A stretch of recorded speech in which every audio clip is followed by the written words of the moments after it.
Welcome back to the channel, everybody. Thank you for tuning into stage 2 of Zwift Games, known as the Hudson Hustle. This is a 12.6 mile route with 790 feet of elevation.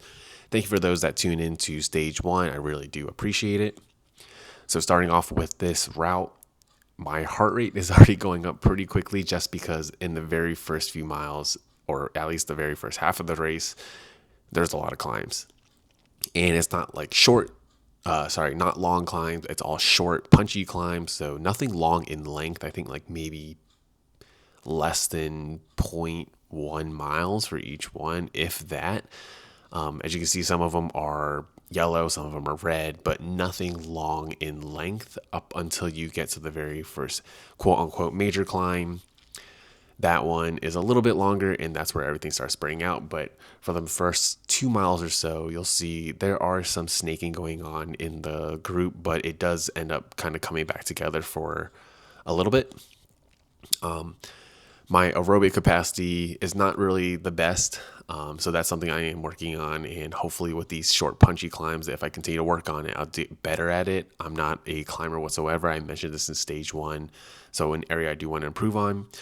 Once we get to mile 2.4, 2.5-ish, there is a short climb followed by a small descent. And then you go into a larger climb that is pretty much all red. This is the Glass Roads climb. And this is an area where it starts to spread out. It does get, I think, averaging maybe 5% or so throughout the entire thing. As you see, it's 5.4% for the most part. A lot of people are using their power up. And similar to stage 1, you get your power up when you leave the pen. And this is the only power up you get for the rest of the race. In my case, I did not use it on this climb. Looking back at it, maybe I should have, but I did not want to risk it because I didn't know what else was in store for the rest of the race. And during this part, the snaking actually begins where groups start to separate. And it's something you definitely want to pay attention to, because once that front group splits, you are out of luck, unless you find a small enough group or big enough to bridge that gap. But in this case, it starts separating.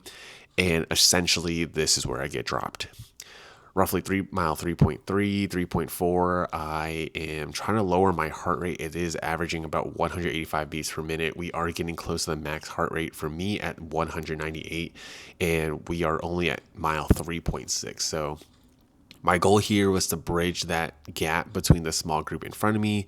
We are roughly at the 80th position, 90th position with a small climb here. So that gave me a little bit of advantage because I could just push a little bit just to stay with the group.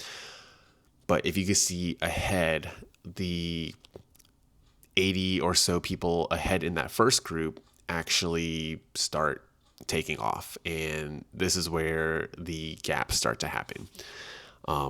I was hoping that this front group, or the group I was with, would be able to bridge that gap, and me sitting on their wheels would essentially catch up to them. But in this case, that front group just takes off and we are stuck here. And there's even a guy complaining that he's putting out 309 watts. I don't know what his weight is, but he's saying, why is this effort so hard, essentially?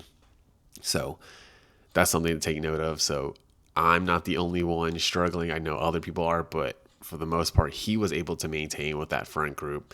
And I'm just kind of stuck with the 80th, 90th position. So for the rest of the race, it is not as bad. There are some climbs here and there, but for the first 3 to 4 miles, that is where all the rolling hills happen. So if you are not a climber, be prepared to be punchy and try to stay with the group as best as possible, especially if you want to be in the front. Now, there are 2 small spikes of elevation in this route, and we are approaching one of them.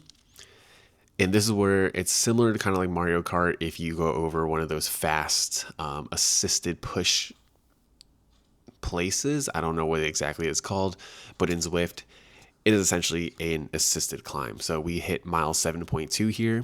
We are going to go up this escalator, or this very, very steep route. It averages 19%. You just have to hold with the group. You don't have to put in more effort. It does not feel like it's 19%. Zwift helps you out here by giving you that assisted push.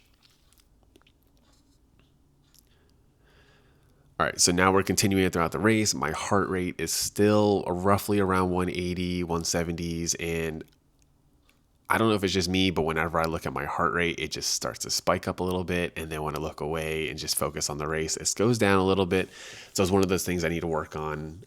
Not sure if it's just me or not. So if it's something that you do notice yourself, maybe it's just nerves or how your body reacts to certain situations, let me know in the comments down below.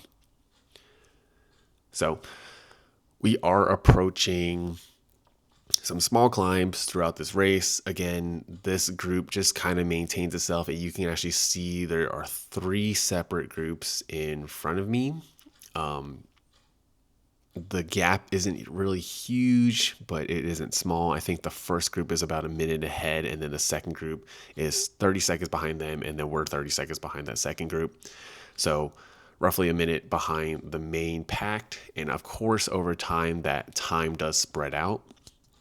So try to recoup all the energy that you can in the middle group. And one of the things I do love is with the Zwift Click is that you can adjust your position in the group. So if you are on the far right of your group or far left, just hit the buttons to move in the middle just so you get a better draft. So that's one of the game changers that I've experienced recently when I got a Zwift Click and Cog.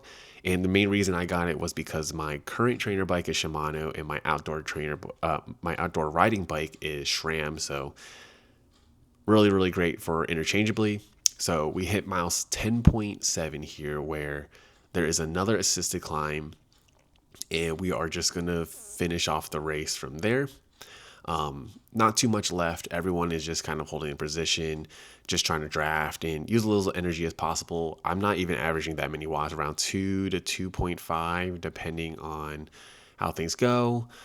So throughout that, just use that time to try to lower your heart rate, gather your breath, take a drink, whatever it may be. So we enter back into the park area of the route, and there is a few short climbs here and there. But once we approach the very end, and this is what I've been saving up my power up for, just from what I've seen and read, there is a very, very short climb at the very end. Actually, it's a climb to the finish. And this is at mile 12.1 or 12.2. We start to slow down here, or sorry, I slow down the video here, and we are approaching that very final climb. So as we keep riding, there's going to be a left-hand turn. Once we make that left-hand turn is where the climb is going to happen.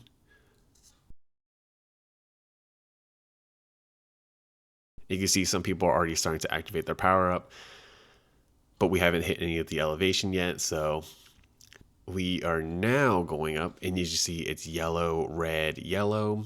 At the very, very middle of this red portion is actually roughly 9% of elevation. I start to activate my power up, and I begin my sprint. This is where I am trying to just pass as many people as I can to get the best position as possible. And as you see, I passed through a bunch of people, but at the very, very end, not enough to get to a better position. Ended up 83rd overall out of the 188 riders. As you see, from the first 5 people, number 4 and 5 are averaging 3.9 watts per kilo. Ended up looking on Zwift Power to see what other people numbers looking like, and their racing score also shot up to like over 500, given that this is a 330 to 450 racing score event. So there are some people that are way more stronger than you attending these events and trying to get a higher rank or a podium finish. But nonetheless, I thought I did okay for this race, given that it was a little bit more punchy on the climbs. A lot of rolling hills in the very beginning, but overall a decent course. I definitely prefer something like stage 1 over stage 2. I am excited to see what stage 3 has in store. I really appreciate you guys taking the time to watch this video.